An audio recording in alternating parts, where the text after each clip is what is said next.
Today I am similarly excited because it's been a long time coming for me.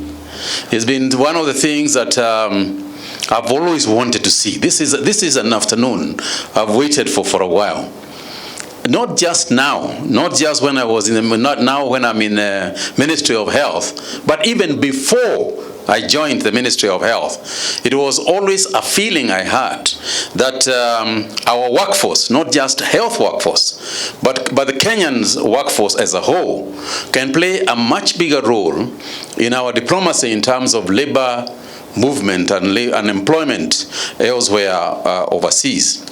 And therefore it is with enormous joy and personal satisfaction that I stand here today to flag off the first cohort of Kenyan nurses to the UK following the bilateral agreement between Kenya and the UK. I'm also glad we have come this far since the agreement between our two countries was signed by His Excellency President of Kenya, Uhuru Kenyatta, and the UK Prime Minister, Boris Johnson, in January in 2021. I think it has taken a little time to do so, but I think it is best to do it, take your time, but do it properly. And I think this is what has happened today. We don't want nurses hiding in the streets of London because you don't have one document or another. You are afraid that you'll get caught and be sent home. You guys are going there like expatriates. You're not just going there as guests. You are going there as expatriates. And this is what we have been working on. And I think it is great that we have got it right at last. These matters need diligence. And I take this opportunity to thank and congratulate all those working to ensure our young men and women can find meaningful employment in the United Kingdom and elsewhere as nurses. So today, I'm told there are 19 of you. Oxford has taken 13 of you. There's another remaining 6 who will be going in 2 weeks. And as the High Commissioner said, there's another 80 who have already qualified and waiting, and I think that it is going to happen actually faster than we were expecting. So this program is expected to benefit many families and contribute to the growth of our economy from the income that our healthcare ambassadors will be sending back home in terms of capital and investments. So yani ni kusema na njia fupi, ukipata mali sio tu ya mambo ingine, ni ya kutuma nyumbani na mambo kama hayo na kujisaidia. Si mnaelewa? Kwanza hii vijana mnajua nasema nini Haya. So as our ambassadors in this effort, the role that you play and how you succeed is so important. Is so important to us and is so important to Kenya, because if the first ones who go develop a good reputation and a good name, as Jane says, we are going to get another 9 for each one of you. Now it also means that if one of you, messes up, then likewise we have a problem. It was Michael Jackson who sang that one bad apple spoils a whole bunch. Am I the only one who was listening to Michael Jackson at that time? One bad apple spoils a whole bunch. You have heard that song? A, B, C, Okay, that's the one. So you don't want to be that one bad apple. We all want to have all good apples so that the demand for our nurses can grow. And, great that it is a mix of both men and women. Because I'm told that the biggest shortage actually in the UK is male nurses. So guys, you are in demand, and we hope that you do a fantastic job. But then again, knowing the training that you have been taken through, I have absolutely no doubt that you'll be very successful, and we will hear only good things about you. And many a time, we have read stories of our kin being mistreated in foreign countries by cruel employers. We have all had it, and it's sad if we don't have it here. But I'm so happy and glad that our agreement not only recognizes the rights of nurses, but also places them in the same level as their counterpart in the United Kingdom. And I want to thank the British government for this through the High Commissioner. Because even when we have heard of mistreatment by employers, we have never heard of mistreatment by employers in the UK.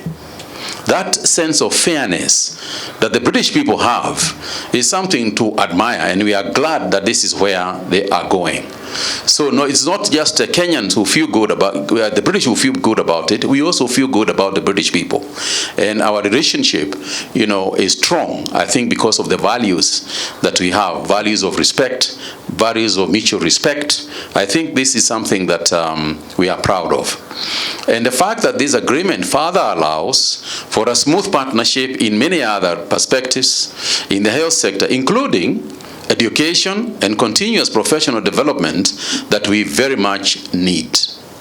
The Ministry of Health, in conjunction with the Ministry of Labor, the Ministry of Foreign Affairs, and for us also the Kenya Medical Training College, has seen the first process of government-to-government labor contracts actualized, and it will in future play a key role in improving the economy of our country. I think it was Dr. Amoth who spoke about the importance of our nurses in the healthcare sector. Nurses make up 60% of the health workforce and deliver almost 80% of the hands-on healthcare to patients. They are often the first healthcare staff to interact with patients, and sometimes the only health professional a patient will ever encounter. Where I come from, when I was growing up in Nyeri, and I'm very disappointed that we don't even have one nurse from. Anyway, when I grew up, when you saw the nurse with a white apron, we all used to call them doctors. Because even if you go to the village today and say, "Where nenda kwa daktari," they don't actually mean a doctor, a surgeon. They mean the nurse. Because that's the understanding of the person who takes care of them. Nurses provide care, support, and treatment for the sick, the injured, and the dying, as well as offer support to their patients' families and communities. Nurses also detect illnesses, administer medicines, assist in surgeries, treat patients beyond the initial diagnosis, provide mental support, and perform a number of other key roles. It goes without saying, therefore, that nurses are intrinsically linked to a country's ability to address its health policy. In this respect, nurses are at the heart of the world's current health priorities, from fighting non-communicable and infectious diseases to addressing health emergencies and stemming pandemics. Nurses and midwives play a vital role towards achieving of UHC in the country as well as globally. Aware of these many roles rolled into the nursing cadre, I'm proud that we have just hired the first ever nurse to manage a national referral hospital. This is the first time that, and I know that Dr. Amoth, your doctors might not find that very nice or very interesting, but for the first time, we have a person who started off as a nurse, trained as a nurse, worked as a nurse, who was going to be the chief executive of one of the largest hospitals in the country. So indeed, the government is open to leadership roles at public facilities being held by officers from any health cadre, as long as they have the requisite qualifications and experience.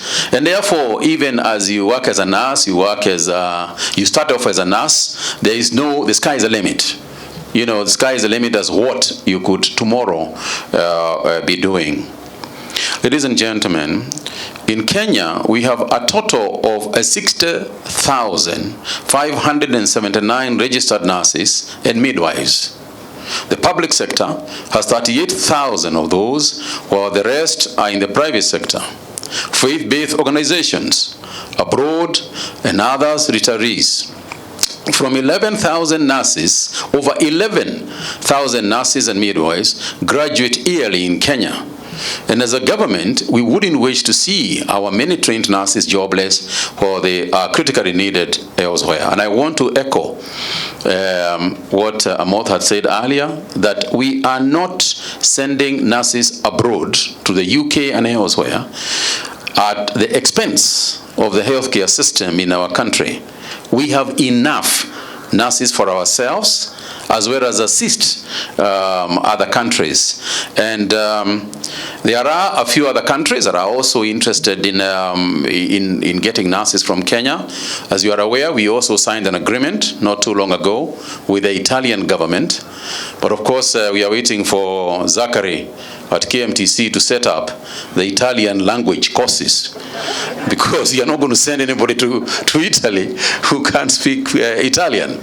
As you know, we also have a request from the government of Kuwait that we send nurses also to Kuwait. But we are waiting until we send enough to the UK. You know, so you'll be happy to know, High Commissioner, that you are taken care of. You know, it's all done. So there are various countries that are interested in our nurses and our other healthcare workers, but it will always be where we have enough that we can be able to assist other countries with a balance. But I think that the important thing is for Kenyan health workers to be broad-minded and to open themselves to possibilities.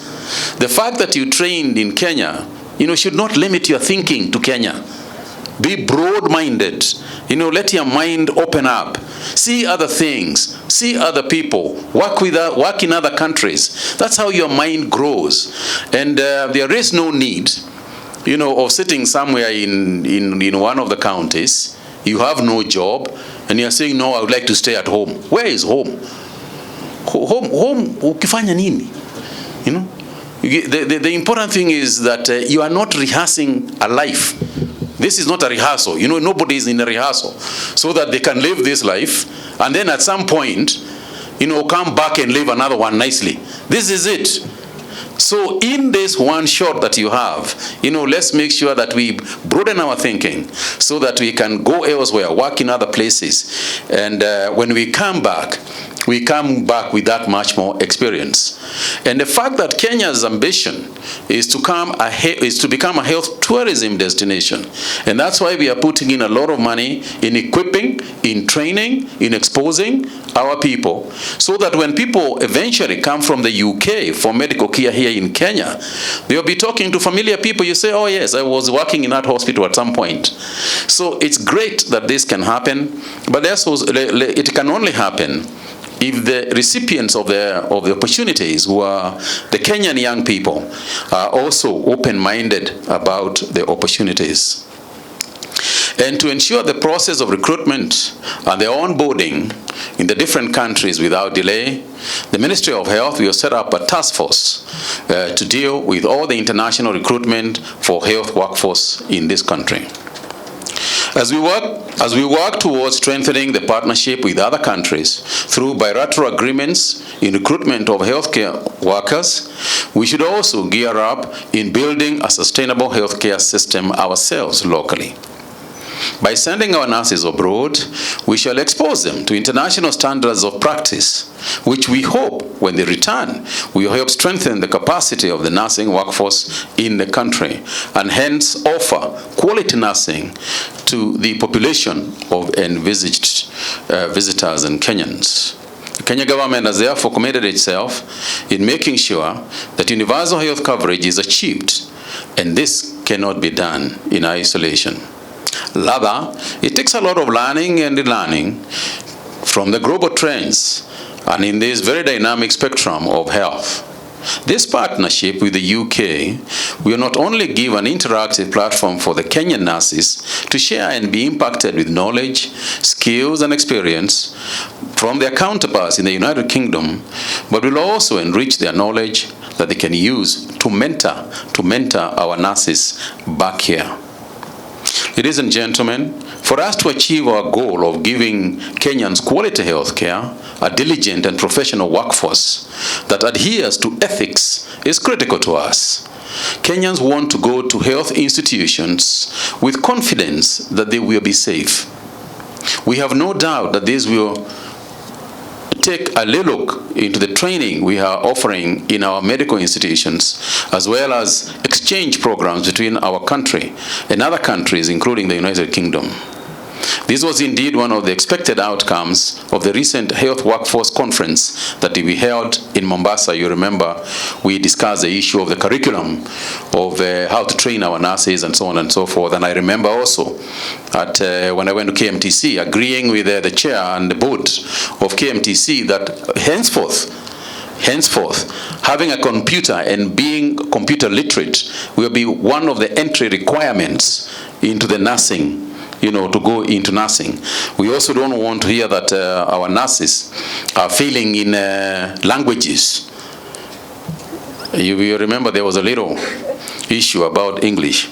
But I think from the Lois who was here today making a presentation, I was joking with the High Commissioner and said to her, you can now affirm that our nurses speak English. Perhaps better than UK nurses. You might just, well, so even as we look towards addressing the training curriculum, my appeal to the health workers is to fulfill their duties with devotion and professionalism by adhering to the National Patients' Rights Charter. It's only through mutual understanding, respect, and commitment that we shall improve the living standards and, more importantly, the health of Kenyans. So I always talk about putting a smile on a patient's face, and nothing could be more apt as to the outcome of delivery of quality services. So I want to send you to the UK with the same message. You will know that you have succeeded and you have been a good professional when that patient smiles. If the patient is not smiling, something is still missing. Perhaps your non-clinical issues, non-clinical skills, you need improving. I don't know. But ultimately, in this country and elsewhere where our health workers work, let's always ensure that we put a smile